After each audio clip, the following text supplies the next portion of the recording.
저희들이 전전주에 빌립보서 2장 1절로 4절 말씀을 가지고 이 성령 안에서의 교제라는 그런 주제를 같이 상고해 보았습니다.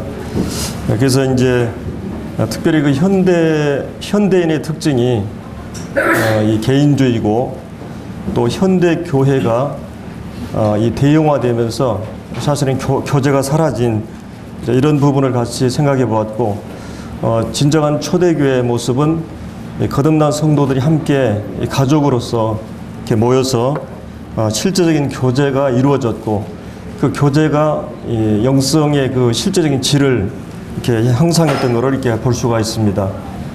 그래서 이제 그런 그 교제의 중요성에 대해서 같이 교제를 했는데, 사실 2장 1절에 나오는 그 그리스도 안에서 무슨 권면이나 사랑의 무슨 위로나 성령의 무슨 교제나 긍휼이나 자비가 있거든.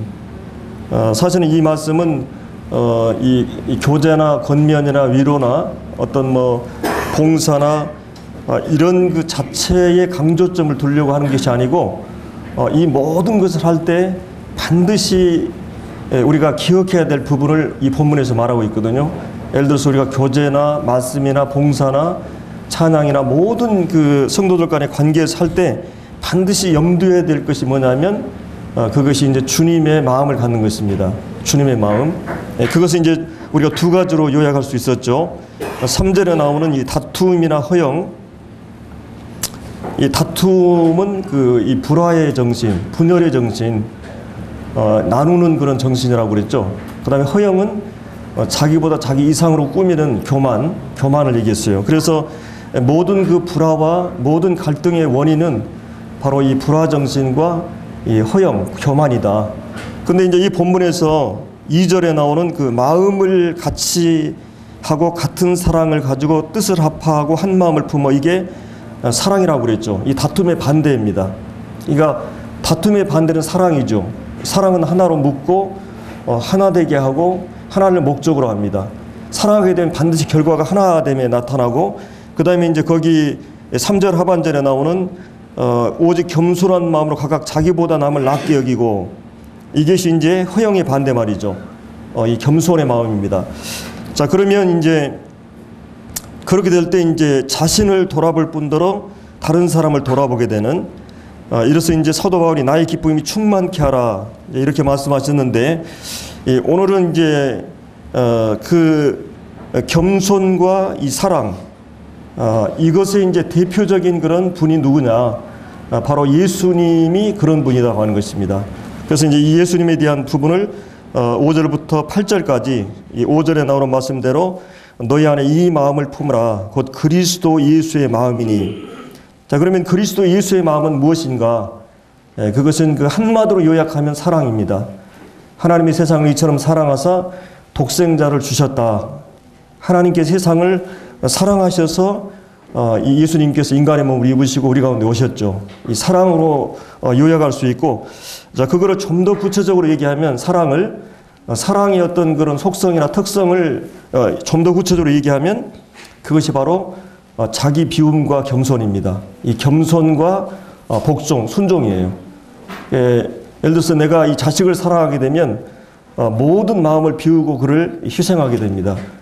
그리고 자기를 비울 뿐만 아니라 또 사랑하기 때문에 모든 것을 이 순종하게 돼 있어요.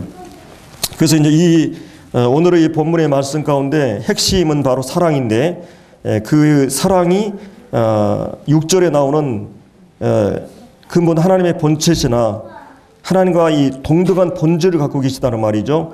하나님과 동등됨을 취할 것으로 여기지 아니하시고 오히려 자기를 비워, 그러니까 이 하나님 되심을 비우는 건 아니고 하나님으로서의 그 특권과 권리를, 이 하나님의 영광과 권세와 부요와 그 다음에 모든 것을 뒤로 한다는 말입니다. 비워 종의 형체를 가지사. 이 종의 형체를 가지는 것은 사실은 그 어떤 목적을 위해서 종의 형체가 된 거죠. 어떤 그 우리의 구속을 위해서 이루기 위해서 사람과 같이 되셨고, 그 다음에 이제 자기를 비워 종의 형체를 가질 뿐만 아니라 8절에 나오는 대로 자기를 낮추시고, 그리고 이제 이 궁극적으로는 죽기까지 복종하셨으니 곧 십자가에 죽으심이라.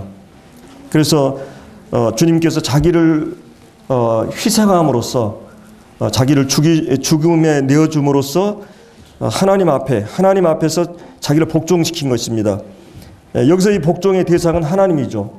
그래서 하나님 앞에서 하나님의 뜻을 완전히 복종하시고 성취하시고, 그리고 이제 우리를 사랑하심으로 자기를 죽음에 내어주셨는데, 이렇게 함으로써 11절 하반절에 보면 이 하나님 아버지께 영광을 돌리게 하셨다.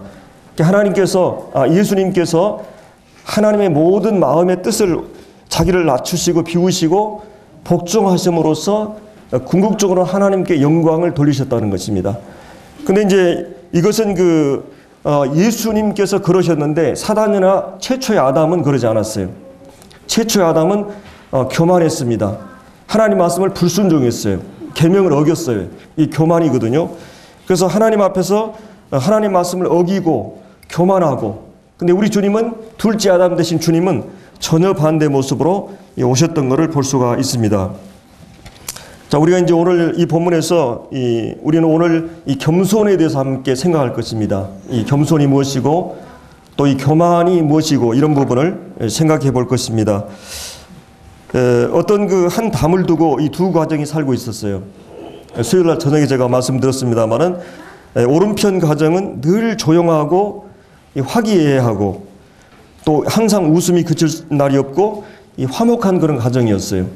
근데 이 왼쪽에 있는 가정은 늘 불화하고 이 거친 말들이 오가고 큰 소리가 나고 물건이 막 와장창 깨지는 소리가 나고 늘 이렇게 싸우는 소리로 이 가정은 이루어지고 있었어요. 그래서 어떤 사람이 이 두 가정의 이런 극과 극의 모습이 왜 이럴까 이 조사를 해봤습니다. 근데 이제 오른편 가정은 다 자기들이 부족하고 죄인이라고 생각하는 사람들이, 이 세리 같은 사람들이 모여 있는 것이고, 바로 이 왼편의 사람들은 다 자기들이 우월하고 똑똑하고 의인이라고 생각하는 사람들만 모여 있었어요. 그래서 어떤 문제가 발생하면 그 문제를 일으킨 사람들이 정죄하고 판단하고 왜 그렇게 조심하지 않고 그렇게 했느냐고. 근데 이제 이 화기애애한 이 가정은 다 자기가 부족하기 때문에 그럴 수 있지. 나도 그렇게 실수할 수 있지. 다 이해하고 용서하고 기다리고 포용하는 은혜가 흐르고 있는 공기가 흐르고 있는, 그래서 다 이해하고 용서하고, 그러니까 여기 싸움이 될 수가 없는 거죠. 근데 여기는 이제 자기가 옳고 자기가 의롭고 자기가 잘한다고 생각하는 사람들은 항상 실수에 대해서 정죄하고 판단하는, 그래서 여기는 계속 그런 가정이라고 하는 것이에요. 그래서 하나님의 교회는 병원과 같은 곳입니다. 하나님의 교회는 법원이 아니에요.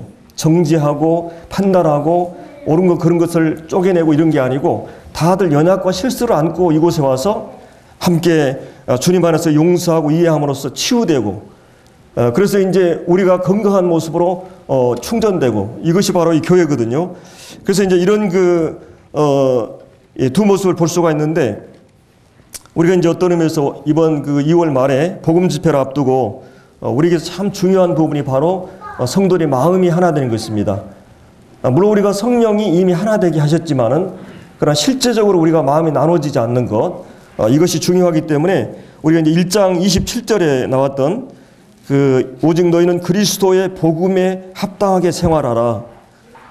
이 그리스도의 복음에 합당하게 생활하는 그 첫 말씀이 뭐냐면 한 마음으로 서서 한 뜻으로 복음의 신앙을 위해서 협력하는, 사실은 빌립보서 1장은 이 복음에 협력하고 복음에 우리가 함께 동참하고 또 복음의 진보, 이 그리스도의 복음이 전파될 수만 있다면 이런 그리스도의 복음에 대한 말씀을 쭉 했는데, 이제 이 마지막 부분에 있어서 이 복음과 함께 복음이 하나님과 우리를 화해했던 것처럼, 하나 되게 하신 것처럼 우리가 하나 되기를 힘쓰고 또 복음 신앙을 위해서 우리가 함께 협력하라고 하는 이런 말씀을 해주고 있습니다. 그럼 복음 신앙을 위해서 함께 협력하는 가장 중요한 부분은 뭐겠어요? 우리가 마음을 같이 해서 하나됨을 힘쓰는 것입니다. 물론 이것은 우리가 어떤 도덕적인 개인의 어떤 의지로만 되는 게 아닙니다. 사실 우리 개인의 실력으로는 하나된 것이 거의 불가능해요. 여기서 중요한 것은 성령으로 충만하고 영적으로 주님과 내가 관계가 바르게 되고 이 머리를 중심으로 한 하나됨이에요. 이 몸이라고 하는 것은 모든 지체들이 하나 된 것은 머리의 모든 지시나 이런 것에 통제를 받으면 자연스럽게 하나가 됩니다. 우리가 그리스도에게 복종하고 내 자신을 비우고 내 자신을 비울 때만이 복종이 가능한 것이에요. 겸손하지 않으면 절대로 복종이 불가능합니다. 그래서 주님이 이 말씀에 쭉 연결되는 부분에 있어서 지금 이 교회의 하나됨을 위한 말씀으로 계속 연결되고 있어요. 우리 어떻게 하나 될 수 있는가? 예를 들어서 A라는 형제, B라는 형제가 주님의 마음을 갖지 않는다. 말씀에 지배하려 놓이지 않는다. 그러면 절대로 하나 될 수가 없어요. 그래 여기서 성경에서 얘기하는 하나됨이란 영적인 의미에서 하나됨이죠. 주님과 내가 영적으로 성령 충만하고 말씀 충만하고 그리스도의 권위에 경외함으로 복종하게 될 때 이 하나됨은 자연스럽게 이루어지게 되는 거죠. 그래서 이런 이 교회 내 분쟁 문제를 다루고 있는데 사단이 이 교회를 향해서 이 공격 목표, 공략 목표가 뭐냐면 바로 교회 안에서 분열을 초래하는 것입니다. 사실은 이 교회는 이 큰 고목나무가 어떤 바람이 불어서 외부의 어떤 의해서 넘어지기도 하지만 더 위험한 것은 그 안에 병충해가 생기는 것이에요. 교회 안에 어떤 불화나 문제가 발생하게 되면 교회는 와해될 수가 있습니다. 그렇기 때문에 이 교회가 영적으로 결속하고 하나 되고 이것은 모든 것의 기초고 모든 사역의 중요한 부분인 것을 우리가 이제 생각해 볼 수가 있습니다. 그러면 이제 우리가 이 주님의 마음, 그것이 이제 교만하지 않고 겸손한 마음인데 사람은 다 자기 중심적입니다. 자기에게 가장 관심이 많고 이런 모든 자기 위주로 생각하게 되고 그래서 모든 것을 이 사진을 볼 때도 자기만 보게 됩니다. 철저하게 인간은 자기 중심적이에요. 사실은 다른 말로 하면 이것은 인간은 죄인이라는 말입니다. 그런데 이 자기로부터 이 자기를 초월할 수 있는 것은 뭐냐? 바로 이 사랑이에요. 부모는 자식을 사랑하기 때문에 자기를 초월할 수 있습니다. 이 자식이 잘 되는 것에 대해서 나보다 더 좋아해요. 그러니까 나보다 더 잘생겼다 하면 기분 나쁘지 않습니다. 나보다 못생겼다 하면 기분 나빠요. 그런 것처럼 자식은 내 분식을 갖고 자기 몸과 같이 사랑할 수 있는 대상이 자식이죠. 그래서 사랑하기 때문에 모든 기준이 상대에게 있어요. 내게 있지 않습니다. 이 사랑하지 않게 되면 모든 것이 자기 중심이 되면 자기에게 잘하면 선이고 자기에게 악하게 하면 악이 되는 것이에요. 모든 것이 자기 기준과 자기가 기준이고 표준입니다. 근데 이제 이런 자기 중심적인 사고에서 우리가 구원받게 되면서 주님이 내 안에 들어오게 돼요. 이제는 자기를 초월할 수 있는 것은 자기보다 더 중요한 주인이 생겼을 때, 그래서 이제 주님 중심의 삶을 살게 되는 것이 우리 인간이죠.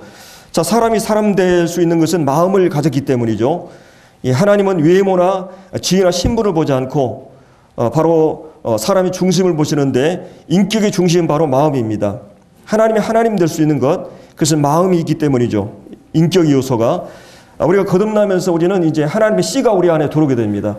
하나님의 본성이, 하나님의 새로운 생명과 성품이 우리에게 주어져요. 그렇기 때문에 이제 이 그리스도의 마음을 가질 수가 있어요. 세상에 가장 복잡한 것이 바로 이 마음입니다. 서울에 가면 이 교통이 복잡하다고 그러지만 마음보다 복잡한 게 없어요. 그리고 내 마음은 알다가도 모를 수 있는 것. 그리고 이 마음이라고 하는 것은 가장 다스리기 힘든. 그래서 이 마음을 잘 다스릴 수 있는 사람, 그 사람이 행복할 수 있고 또 이 성공하는 사람들의 이 마음을 잘 다스리는 것을 볼 수가 있습니다. 자, 이 마음을 비우고 다스린다고 하는 건 이건 스스로 힘으로는 안 되는데 오늘 이 본문에서 주님의 마음을 품으라 이렇게 말하고 있어요. 내가 누구의 마음을 품느냐? 독사의 알을 품으면 독사가 나오고 그 다음에 새가 병아리가 이 암탉이 이 알을 품으면 병아리가 나오는 것입니다. 그래서 우리 마음에 누구의 마음을 품느냐? 주님의 마음을 품느냐? 이 사단의 마음을 품느냐? 이것은 하나님이 대신해 주지 않아요. 우리의 선택이에요. 오늘 여기서 이 주님의 마음을 품으라. 바로 이 그리스도 예수의 마음이다. 이렇게 말하고 있죠. 자, 이 겸손이 얼마나 중요한가? 이 교만이 왜 악하고 나쁜 것인가? 이 교만한 자를 하나님께서 가장 미워하십니다. 성경에 보면 또 싫어하신다고 그랬어요. 이 교만한 자를 용납하지 않는다. 또 하나님이 교만한 자를 낮추시고 대적하신다. 그리고 이 교만한 자는 교만한 피해망의 선봉이요, 거만한 마음 넘어짐의 앞잡이다. 그러니까 이 교만은 죄를 짓게 하는 모든 원인이라는 것이, 모든 실패와 넘어짐의 원인이 바로 교만에 있다는 것입니다. 그래서 이 겸손한 자를 하나님 지키시거든요. 만약 우리가 겸손하자면 하나님께서 우리를 보호하지 않습니다. 여기 성경에 보면은 음녀는 깊은 함정이라 하나님께 화를 당한 자가 빠진다 그랬어요. 누가 이 간음하고 범죄하게 되느냐? 우리 마음이 높아지면 하나님이 보호하지 않아요. 하나님 보호하지 않으면 우리 스스로 우리를 지킬 수가 없어요. 그렇기 때문에 음녀의 깊은 함정이라고 그랬어요. 그러니까 이것은 하나님께 화를 당한 자, 교만한 자가 하나님께 화를 입게 되는 거죠. 그래서 우리가 사실은 우리가 누군가가 간음죄를 범했다, 가끔 일꾼들이 넘어졌다, 그것은 도덕적인 그 문제보다 더 심각한 문제는 마음의 교만입니다. 이 마음이 높아졌기 때문에 하나님께서 피할 길을 허락하지 않는 거죠. 이 교만은 모든 죄의 뿌리입니다. 하나님 자리에 자기를 앉히는 거죠. 그래서 이 교만에는 귀가 없다 그랬어요. 경청하지 않습니다. 자기 이 말만 하고 주장만 하게 되죠. 그리고 교만에 이 다툼이 오고 모든 욕이 온다 그랬어요. 그래서 하나님께서 다른 모든 죄는 손가락으로 다루지만 이 교만죄는 팔을 걷어붙이고 다룬다고 그랬어요. 이 교만하면 본인만 모르고 다른 사람은 다 알게 됩니다. 그래서 이제 이 사단이 인간을 파괴하는 이 주 공격 무기가 무엇인가 하면 사람을 교만을 부추기는 것이에요. 자기 중심적이 되게 하는 것입니다. 그래서 이 교만의 특징 가운데 하나는 바로 이제 자기가 중심이 되고 우월한 위치에 서게 하려는 것이에요. 사실은 그러나 이거는 우리 가운데 누구도 자유로울 수 없어요. 하나님 앞에 영적으로 충만하지 않으면 누구나 다 이런 마음을 갖게 돼요. 이 자기만 옳고 바르고 다른 사람은 다 틀렸다고 하는 자기가 모든 것의 법이고 기준이고 표준이 되는 거죠. 그리고 이제 이 교만의 특징은 이제 판단하고 비방하고 해방하고 중상모략하고 자기가 하나님 자리에 앉았기 때문에 입법자와 재판장이 되는 거죠. 그리고 자기 자랑을 하고 다른 사람을 비난하고, 그래서 이제 성도들이 자꾸 내가 성도들의 어떤 허물이나 문제나 단점만 보이면 내 마음이 지금 사랑이 식어졌구나, 주님 마음이 지금 사라졌구나, 이걸 알아야 돼요. 자꾸 성도들이 연약한 점만 계속 보이면, 사람들은 누구나 장단점이 공존하고 있거든요. 5가지 장점이 있으면 5가지 약점이 있어요. 예를 들어서 어떤 형제하고 둘이 좋은 관계가 있었어요. 좋은 관계라면 그 형제에 대해서 계속 좋은 것만 얘기하게 돼 있어요. 허물이나 약점이라는 것은 잘 얘기하지 않아요.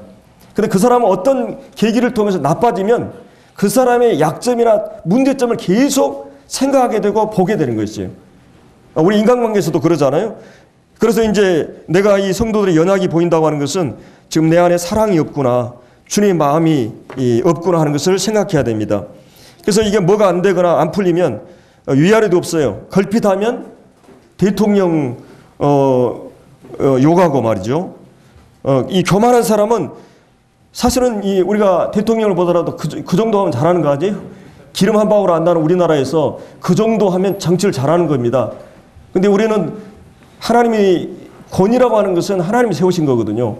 우리 그리스도인들도 그래 쉽게 권위자들을 이렇게 공격하면 안 됩니다. 주님 앞에서 합당한 게 아니죠. 물론 우리가 이제 민주사회이기 때문에 토론이 있고 견제가 있고 언론이 있고 모든 것을 자유롭게 할 수가 있지만은, 그러나 하나님이 세우신 권위에 대해서 그러면 그렇게 말하는 그 사람을 세워놓으면 잘할 것 같아요? 그렇지 않습니다. 잘하는 것이에요. 우리는 기도하고 도와줄 필요가 있습니다. 또 우리가 이제 이 부모에 대해서나 이 목회자에 대해서나 이게 특별히 우리가 사는 시대가 이 거역의 문화이기 때문에 우리가 이런 걸 조심해야 됩니다.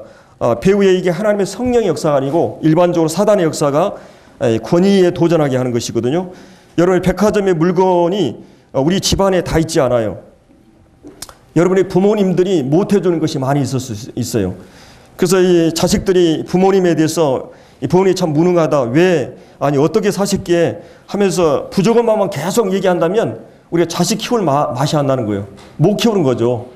자식들이 부모들이 여러분을 위해서 온갖 희생을 하고 여러분이 잘 되기를 위해서 자기를 희생하고 있잖아요.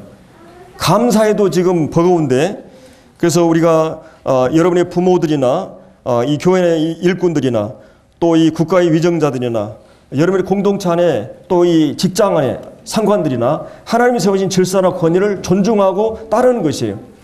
그것이 중요한 것입니다. 이 교만의 특징은 그런 권위를 거스리고 도전하는 것이 특징이라고 하는 거예요. 이 교만의 특징은 바로 이 거역하고 불순종하고, 이 최초의 사단이 거역했어요. 아담이 그랬고, 이 사울 왕 이스라엘 역사가 이 거역의 역사입니다. 하나님께서 구약성경에 보면 거역한 자는 폐역한 땅에 거한다는 그런 말씀이 있어요. 이건 무서운 경고입니다. 그래서 우리가 이제 이 교만하게 되면 자기에 대해서 눈멀어 버려요. 자기 영혼을 돌아보지 않습니다. 그래서 이 사람들이 중독하게 되는 것이에요. 술이나 도박이나 게임이나 담배, 그리고 돈이나 일, 성, 쾌락 이런 거에 대해서 중독증에 걸려버리는 것입니다. 그리고 이 교만한 사람은 부정적이고 비판적이에요. 나는 왜 이렇게 못할까? 나는 왜 이렇게 안 될까? 나는 늘 실패의식을 갖고 쓸모없는 자라고 얘기하는 것이에요. 이것은 교만한 특징인 것이고요. 사실은 우월감도 교만한 게 아니라 열등감도 교만입니다. 내가 원래 이런 자리에 있어야 되는데 이렇지 못한다고 하는 생각 때문에 그러거든요. 그래서 이런 또 이 교만에는 어떤 특징이냐면은 이 화나 분을 잘 내요. 자기 뜻이나 주장이 관철되지 않기 때문에 잘 참다가도 그 상대에 대해서 이 마음에 보복할 태도를 갖고 있는 거죠. 그래서 이 화가 나면 다양하게 표현합니다. 이 화는 거룩한 의로운 그런 분노가 아니라 악의적이고 자기중심적인 분노죠. 이 파괴적인 그런 분노입니다. 이런 이 화가 나면 다양한 표현이 나타나는데, 폭발적인 욕설이나 고래고래 소리 지르는 경우, 기물을 막 파괴하는 경우, 때로는 이 방화를 하는 경우, 숨어서 이 쾌락을 막 심취하는 경우, 술을 먹어버린, 끊었던 담배를 막 피워버리고, 어떤 경우는 막 고소고발을 해버리고, 그리고 또 도둑질하는 경우도 있어요. 그리고 수동적으로 공격하는 경우는 어떤 일에 대해서 협조하지 않은 그런 태도로 자기 분을 표출할 수가 있습니다. 이런 이 교만의 특징은 이 화를 내는 것인데, 이 화난 사람은 분노를 폭발적으로 급하게 일반적으로 내게 되죠. 이 전도서 7장 9절을 보면 노는 우매자의 마음에 머문다 이런 말씀이 있어요. 그래서 이 언어를 통해서 상처를 주게 되는데, 직접적으로는 이 과격한 말, 거칠고 무리하고 노를 격동하는 말을 하게 됩니다. 잠언 15장 1절을 보면 유술한 말은 노를 이렇게 못해도 과격한 말은 노를 격동한다는 말씀이 있거든요. 그리고 간접적으로는 누군가를 붙들고 하소연을 하고 섭섭하고 억울하고 이런 모든 것들을 얘기하게 되는 것이에요. 이 분노를 그렇게 표출하는 거죠. 이 분노는 연쇄적으로 꼬리를 물고 그때 상처받은 그 생각이 피해 볼 때 이 생각이 계속 떠오르게 돼요. 여러분의 의지나 결심으로 그 감정을 컨트롤하지 못합니다. 완전히 나를 지배해버리고 노예가 되어버려요. 내가 누군가가 증오하고 누군가 미워하고 누군가 분을 갖고 있으면은 사실은 내 의지로 잘 안 되는 경우가 있어요. 충격이 클수록. 그래서 이제 잘못하다 보면 그것이 우울증으로 됩니다. 여러분이 이제 혈압 같은 경우도 여러분들이 혈압이 우리가 이제 대변을 보게 되면 힘을 주잖아요. 그러면 혈압이 250까지 올라가요.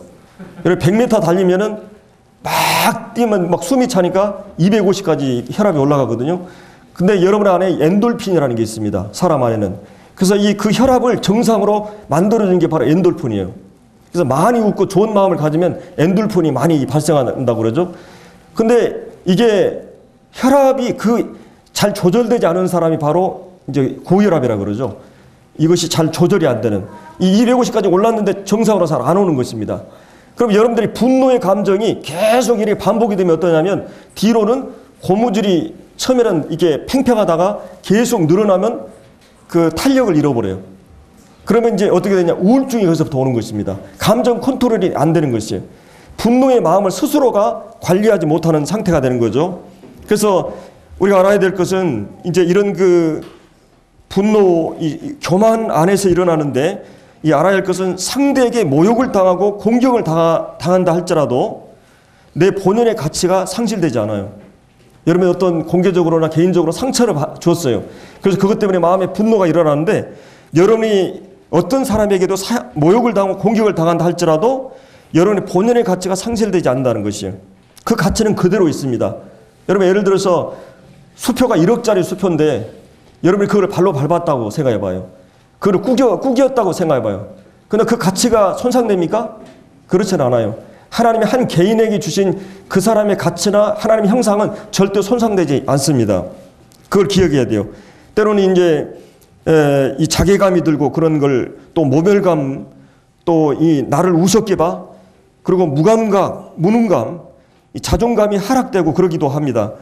내가 이 나이에 이런 대우를 받다니, 이런 분노감이 일어나요. 그러나 여러분의 이 가치는 절대 상실되지 않는다고 하는 것을 기억해야 됩니다. 그러면 성경에서는 주님께서 오늘 이 마음을 품으라 그랬는데 주님은 어떻게 하셨는가? 주님은 어떤 태도와 마음을 가지셨는가? 우리가 이제 베드로전서 2장을 잠깐 보겠습니다. 베드로전서 2장.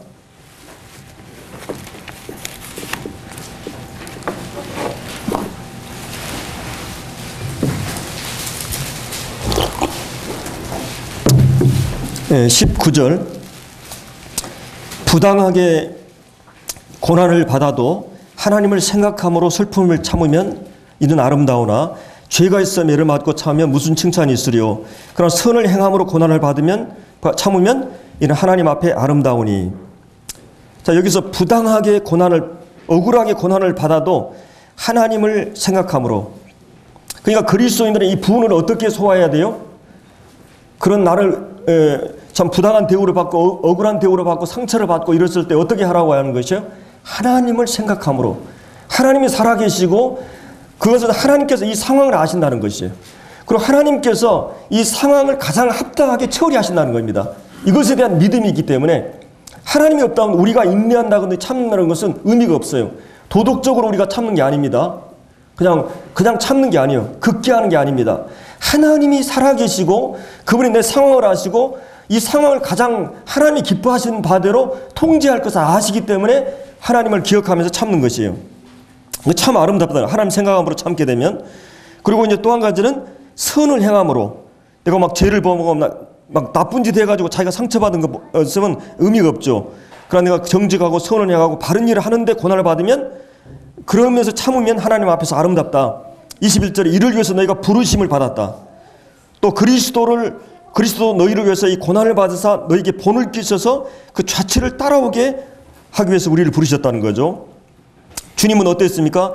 죄를 범치 아니하고 그 입에 괴사도 없으시되 욕을 당하실 때 어떻게 했어요? 맞대어 욕하지 아니하시고 고난을 당하실 때 위협하지 아니하시고 오직 공의로 심판한 자에게 부탁하시며 원수 갚는 것을 어떻게 했어요? 하나님께 맡겼어요.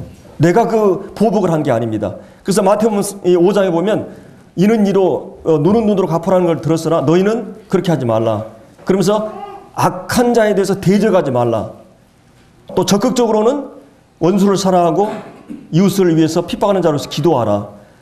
그러니까 이 악한 자를 대적하지 말라 이 말씀은 보복하지 말라는 말입니다. 사람 누구가 나한테 당하게 되면 한 대 때리면 한 대만 때릴 것 같아요. 사람이 몇 대 때려버립니다. 이 사람은 이 마음에 이 보복감이 강해요.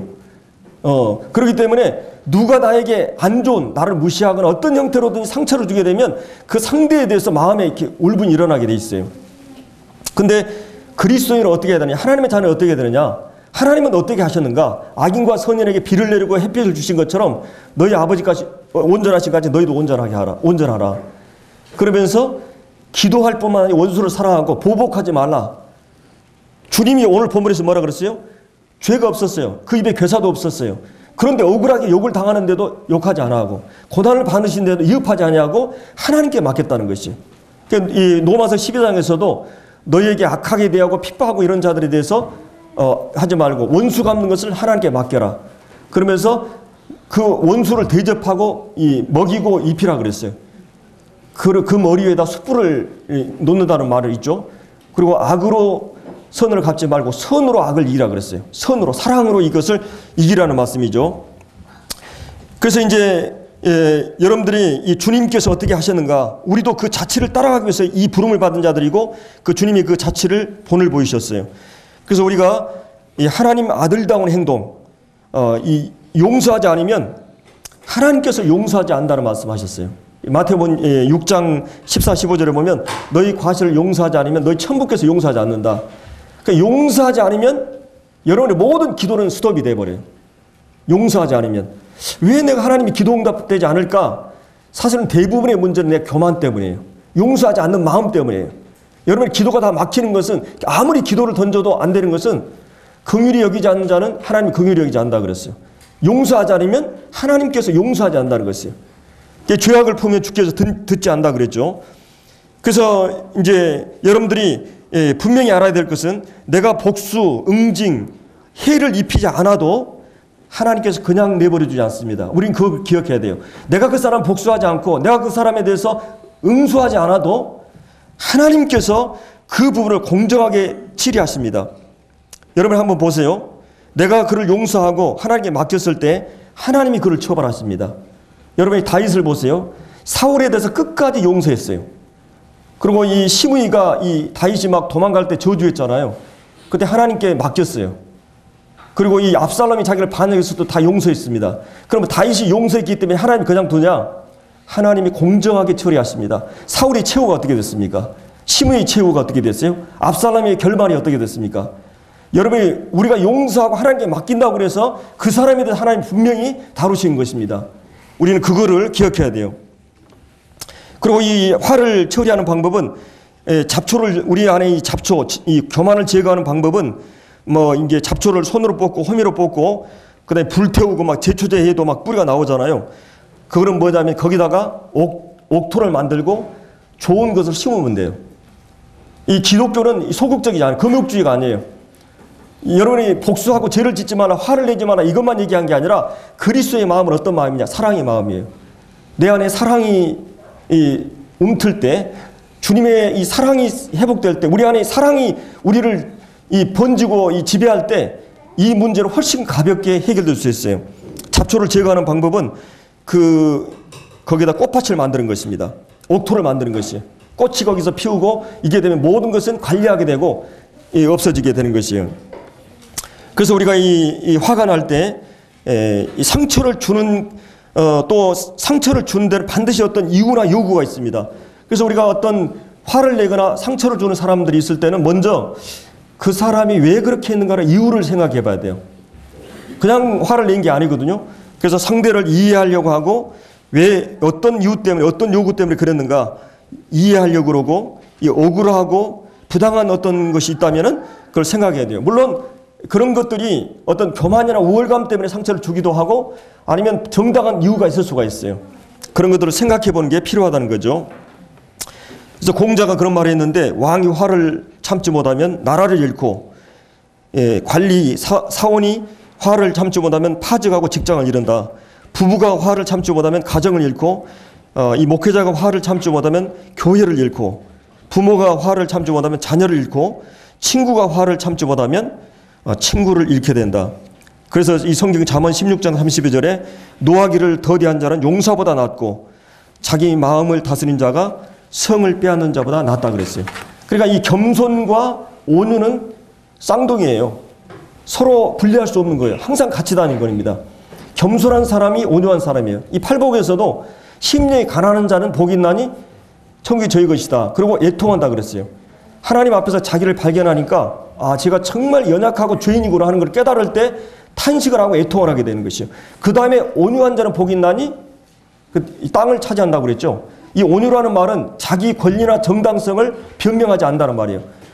형제가 나를 몰라서 그러지, 나한테 막 뭐라고 그러면 형제가 나를 몰라서 그러지 그보다 더 악한 사람이야. 그렇게 생각하는 게 온유거든요. 겸손과 온유는 항상 같이 가능합니다. 그런 사람만이 의에 주르고 목마르게 돼 있어요. 자기 변호하고 자기 합리화하고 자기에 대해서 변명하는 것은 온유가 아닙니다. 형제가 몰라서 그러지 하나님 앞에서 나는 절대적인 평가 앞에서는 내가 진짜로 추한 자다. 그렇기 때문에 의가 없는 나를 생각하면서 의를 갈구하게 돼 있어요. 그래서 이제 이런 그 겸손과 온유, 우리 주님 나는 마음이 온유하고 뭐라 그랬어요? 겸손하다 그랬어요. 너희 안에 이 마음을 품으라 그랬을 때 주님의 사랑의 마음은 겸손과 온유의 마음이에요. 사랑장에 여러분 고린도전 13장에 사랑장이 뭐라 그랬어요? 사랑장은 자기 자랑하지 않고 교만하지 않고 무례히 행치 않고 남의 유익을 구하고, 이건 겸손과 관련된 있는 것이에요. 그래서 겸손과 이 사랑은 오래 참고 온유하며, 그러니까 이 겸손과 온유는 같은 것입니다. 이 모세가 지면에서 온유했다 이 말은 그가 겸손하고 온유했다는 말입니다. 완전히 자기가 부서지고. 그래서 이런 우리는 이제 이 사람의 몸에는 세포가 한 60조가 되죠. 그래서 우리 안에는 암세포가 있는데 그 암세포가 우리 몸에 착상을 하게 되면 암이 발생하게 되는데 이 정상세포가 이 암세포를 이제 암세포로 점령이 되면 그걸 우리가 전이한다고 그러죠. 이 혈액이나 림프를 통해서 이제 이 암이 발생하게 되고 전이하는데 그래서 이 몸을 결국은 사람을 죽이게 하는 것이거든요. 근데 눈에 보이지 않는 것만 이게 치료가 가능하다고 합니다. 보이는 것만. 눈에 보이지 않는 것은 숨겨진 것은 잡을 수가 없죠. 근데 암세포가 이 백혈구만 만나면 꼼짝을 못합니다. 백혈구는 암세포하고 싸우면 백전백승이에요. 이 백혈구가 바로 이 우리 안에 있는 이 교만이 암세포와 같아요. 교만의 천적이 뭐예요? 겸손입니다. 온유입니다. 그래서 이 겸손과 온유 이게 바로 그리스도의 마음인데 자 그러면 우리가 왜 이 교만하면 안 되는가? 그리고 교만하고 겸손하고 온유하기 위해서는 어떻게 해야 되는가? 먼저 이 교만은 하나님도 싫어하고 사람도 싫어합니다. 이것을 알아야 돼요. 여러분들이 그 자녀들을 키워보면 눈빛이나 태도나 말이나 행동 교만할 때가 있어요. 그 부모지만 꼴 보기 싫어요. 이 교만한 사람은 아주 싫어합니다. 사람들이. 그렇죠? 여러분이 그 사람이 이 부모 말 듣지 않고 싫어하게 되면 스승도 제자에 대해서 그래요. 여러분 남자들이 예쁜 여자만 다 좋아한 게 아닙니다. 저도 사실은 실력도 있고 외모도 있고 완벽한 여인들이 많이 있었지만 제 아내를 선택한 거는 제 아내가 겸손하고 온유하게 보였기 때문이에요. 이 속사람이. 그래서 이 교만한 사람은 표정이나 농담, 이 말, 기도, 이게 다 싫어지게 되는 거예요. 이 문제는 자유로울 수 있는 사람이 없죠. 우리는 다 나 관리하지 않으면 교만해져 버립니다. 우리가 영적인 교만, 바리새인들처럼 자기 하나님 은혜보다 자기 의나 덕을 내세우는 지식의 교만. 고린도서 8장에 보면 지식은 교만하게 하고 사랑은 덕을 세운다는 말이 있어요. 뭔가 좀 배우고 알면 우리는 이 교만해지게 되는데 물질, 돈에 대한 교만이 있어요. 재물 얻을 능력이 누굴 주셨어요? 신명기 8장에 하나님이 주신 거죠. 지위에 대한 교만. 하나님은 교만한 자를 대적하십니다. 사단, 아담, 그리고 가인, 그리고 하만, 이 사울, 느부갓네살, 헤롯 왕이 총에 먹어 죽게 돼요. 교만한 자들을 대적하세요. 니체가 마지막 미쳐버렸어요. 볼테르 최후의 이 비참하게 히틀러가 최후가 어떻게 됩니까? 하나님이 교만한 자를 대적하시고 반드시 물리치고 낮추십니다. 하나님께서 낮은 자에게 하나님의 은혜가 임해요. 통회하고 겸손한 자에게 함께 하시고 겸손한 자의 영을 소생케 한다는 말씀이 있어요. 그래서 우리가 이제 이 거만한 자를 책망하기면 능욕을 망신을 당합니다. 미움을 당해요. 그리고 그 사람 기다리고 있어요. 언젠가 망신 줄 거를 노리고 있다는 말이에요. 사람 속에는 다 이 교만이 있다고 했어요. 마태복음 15장에 우리 속에 나오는 것이 광폐와 더러운 것과 교만과 그래서 이 바울은 로마서 7장에서 내 손에 선한 것이 없다. 오라 나는 공고한 사람이다. 인간 자체는 교만하는 것이에요. 그리스도를 알기 전까지는 주님 앞에 서기 전까지는 주님의 도우심이 없이 우리는 설 수가 없어요. 하나님이 온갖 좋은 것을 위로부터 다 옵니다. 그래서 내게 받은 것 중에 네가 있는 것 중에 받지 않은 것이 무엇이냐? 하나님께로부터 모든 것이 왔다는 것이에요. 그리고 세상 모든 것이 하나님의 것입니다. 그래서 우리는 자랑하면 안 되는 것이에요. 그리고 이제 우리가 교만하지 않기 위해서는 어떻게 해야 되느냐? 하나님 말씀을 가까이 해야 됩니다. 교만을 치유하는 치유책은 바로 말씀을 가까이 하는 거예요. 신명기 17장에 보면 평생 하나님 말씀을 옆에 두고 읽으라고 그랬어요. 그러면 교만치 않게 된다는 말씀을 합니다. 여러분 거울이 있기 때문에 이 정도의 얼굴이 관리되는 것이에요. 거울을. 이 말씀은 야고보 1장에 보면 거울이라고 그랬죠. 그래서 우리가 늘 말씀 앞에 서야 됩니다. 시편 1편이나 이런 말씀처럼. 여러분은 이제 저도 이게 가끔 당뇨나 혈압에 대한 체중 집에 갖다 놓고 이 관리를 하거든요. 이번에 이게 서대문 집회 갔는데 어떤 형제님이 이 자매님이 이제 형제님 당뇨 한번 검사하자고 아침 밥 먹고 났는데 검사했는데 170이 나왔어요. 이 밥을 먹고 나면 그렇게 나온다 그럽니다. 그래서 근데 아주 그냥 충격이 되더라고요. 그래서 이제 먹는 거를 막 이렇게 말씀 전하러 다니면 막 많이 먹잖아요. 막 주는 게 많고 그러니까 그때부터 이제 조심하게 되고 그래서 이런 이 체중계나 그다음에 이제 거울이나 이런 거를 보는 것만으로도 우리가 인지가 되는 거죠. 관리가 되는 거죠. 그래서 하나님 말씀을 늘 공적인 말씀이나 개인적으로 봐야 됩니다. 이 삶의 많은 문제가 해결되지 않는 것은 우리 삶의 어떤 방법의 문제가 아니라 이 교만의 관리가 실패하고 그 부분에 대해서 주님 앞에 회개하지 않기 때문이에요. 주님께서 우리를 교만을 다루기 위해서 때로 우리를 실수하게 하십니다. 분노를 폭발하게 하고 실족 넘어지게 하기도 하고, 그래서 막 때로는 형제들이 막 이 교회 안에 가끔 막 서로 막 싸워요. 제가 옆에 보는데 정말 답답하죠. 근데 가만히 보면 지금 내가 교만해 있을 수 있어요. 주님이 막 자식들이 일이 꼬이고 안 풀린다, 교회가 어려워진다, 이런 것은 대부분이 또 내가 주님 앞에 교만할 때 그럴 수 있습니다. 가정과 교회 이 소란이나 어려운 문제들, 이런 것은 주님 앞에서 내가 교만하기 때문에, 예를 들어서 사업이나 가정 일들이 꼬이고 풀리지 않는다, 주님 앞에서 나를 돌아봐야 됩니다. 그런 단순한 문제가 아닐 수 있어요. 내 문제일 수 있습니다. 하나님 앞에서 내가 하나님 앞에 겸손하고 부서지고 깨어지면 하나님이 이런 문제를 쉽게 해결해 버려요. 그렇기 때문에 우리는 주님께서 우리를 교만을 다루기 위해서 우리 삶에 이런 걸 허락할 수 있어요. 그래서 이 청교도들은 이 교만하지 않기 위해서 뛰어난 영성의 사람들이 책을, 정기를 읽기를 좋아했어요. 예를 들어 주일날 설교하면 막 이 청교도들은 2시간, 3시간 설교를 했거든요. 영성 있는 설교를 했습니다. 그럼 우리가 막 마음이 높아져 버리잖아요.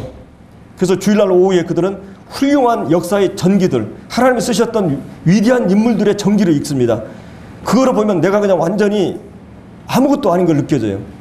자기 관리가 굉장히 중요한 거죠. 이 교만은 나도 모르게 오거든요.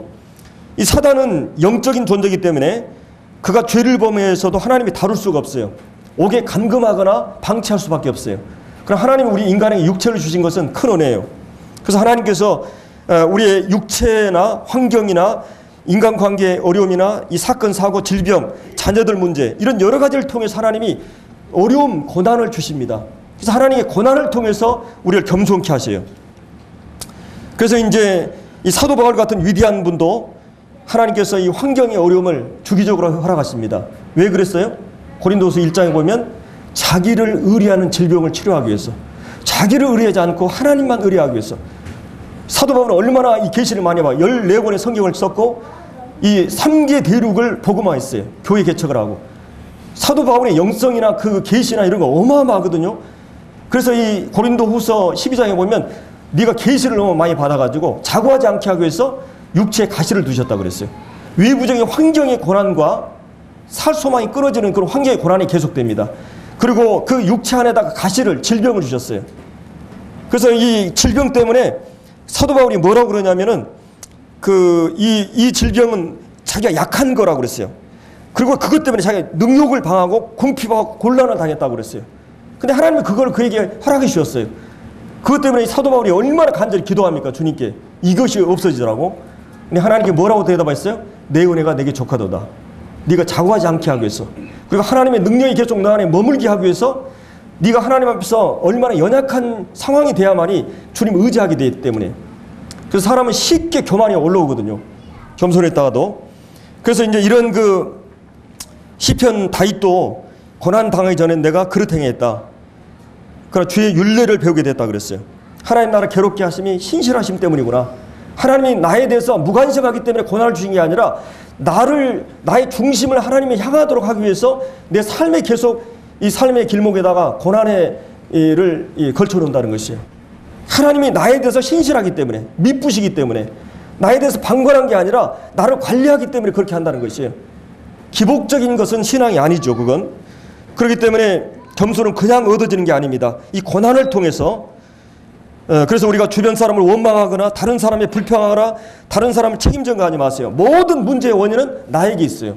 나 때문에 지금 이 모든 문제가 오는 것입니다. 그런 문제가 올 때 주님 앞에 기도해야 돼요. 교회나 가정 문제에 있어서. 주님이 해결하지 않은 문제가 없어요. 여러분이 그걸 해결하려고 하면 해결은 더 복잡해지는 것이에요. 그리고 이제 무엇보다 중요한 거 오늘 본문에 있는 대로 주님이 가진 태도를 가져야 돼요. 정말 이 제자는 스승을 닮게 되고 자녀는 부모를 닮게 돼 있어요. 부부는 함께 살기 때문에 이 성격이나 개성이나 기질이나 이 모든 것이 같은 공간, 같은 시간에서 생각하고 음식을 같이 먹고 삶을 공유하기 때문에 서로가 닮게 돼 있어요. 다른 말로 하면 같이 하게 되고 같이 바라보면 닮게 돼 있는 것이에요. 여러분 주님을 믿고 나서 주님과 함께하는 시간이 지금까지 됐는데 여러분 얼마나 주님을 닮아 계십니까? 날마다 주님을 바라보고 주님을 생각하고 그 말씀을 듣고 주님을 떡을 중심으로 주님을 기억하는데 여러분이 겸손하지 않다면, 여러분이 순종하는 것에 약하다면 여러분은 주님을 닮아 있지 않아요. 이게 이상하잖아요. 날마다 주님을 바라보고 주님 생각하고 주님 닮기를 원하고 주님을 앙모하는데 겸손하지 않다. 이게 문제가 있는 거죠. 그래서 우리가 이 뭘 닮아야 돼? 주님의 마음을 닮아야 되는데 그것이 바로 그분의 정신과 뜻과 철학과 마음, 바로 그 한마디로 이 주님의 사랑과 겸손과 순종의 마음입니다. 그래서 이 주님이 자격이나 조건이나 이 제자들을 선택할 때 엘리트를 선택하지 않고 사회의 낙오자나 소외자들, 그리고 이 가장 시대에 뒤떨어진 이 초라한 사람들을 부르셨어요. 그들은 생각이 복잡하지 않아요. 그들은 명령하면 몸을 던져 희생할 사람들이에요. 그래서 하나님은 그 제자들을 불러가지고 그들의 마음에다가 주님의 마음을 심어준 거예요. 말씀을 순종하는 것이 능력이기 때문에. 그래서 이 마음을 품으라고 말하고 있어요. 여러분이 이 컵이 비워지기 전까지는 절대로 다른 걸 채울 수가 없어요. 여러분 마음에 자기로 채워 있다면, 교만으로 채워 있다면, 자기로 채워 있다면 하나님의 은혜와 신령한 것으로 은혜로 채워질 수가 없어요. 영적인 사람이 될 수가 없다고 하는 것이에요. 여러분이 스포츠나 이 탁구를 할 때도 계속 동네 탁구 배운 사람은 탁구 잘 배울 수 없죠. 이게 굳어져 있기 때문에. 그러나 제대로 배우려면 자기를 비워야 돼요. 그래서 이제 우리가 오늘 본문에서 이 바울은 빌립보 성도들에게 이 사랑과 겸손의 거룩한 끈으로 묶고 싶어가지고 그래서 십자가로 그들을 인도합니다. 십자가는 모든 영적 질병의 치료제요, 모든 문제의 마스터 키예요. 자주 그분 앞에 서는 것이, 나아가는 것이 지나친 것이 아닙니다. 또 우리는 충분히 주님 앞에 주님을 찾지 않고 있어요, 삶에서. 여러분이 해바라기는 늘 해를 바라봐요. 여러분이 지구 중심이 아니라 태양 중심으로 움직여야 됩니다. 내 중심이 아니라 주님 중심으로. 이 태양의 빛을, 이 생명은 빛을 필요로 해요. 여러분 쥐들을 실험을 해봤는데 두 옥에다가 이렇게 두 마리를 딱 넣어놓고 한쪽에는 빛이 들어가지 않게 하고 한쪽에는 작은 구멍을 내서 빛을 들어가게 했어요. 근데 이 쥐는 얼마 안 돼 죽었어요. 근데 이 쥐는 36시간까지 살았어요. 이 바늘구멍 같은 빛을 바라보고. 우리가 만약에 그리스도의 빛을 쬐지 않으면 우리는 이 생명을 유지할 수도 없고 살아낼 수도 없어요. 이 기독교 복음은 예수 그리스도가 누구신가? 하나님이 우리를 향한 마음이, 사랑이 어떠한가? 바로 예수 그리스도를 바라볼 때 우리가 얻게 되는 것이. 주님은 자기를 비우셨습니다. 그리고 자기를 낮추셨어요. 그리고 주님께서 죽기까지 복종하셨어요. 이게 주님의 마음입니다. 그래서 우리가 오늘 이 본문을 통해서 어떻게 우리가 주님의 마음을 갖는가, 이 부분을 함께 생각해 보았습니다.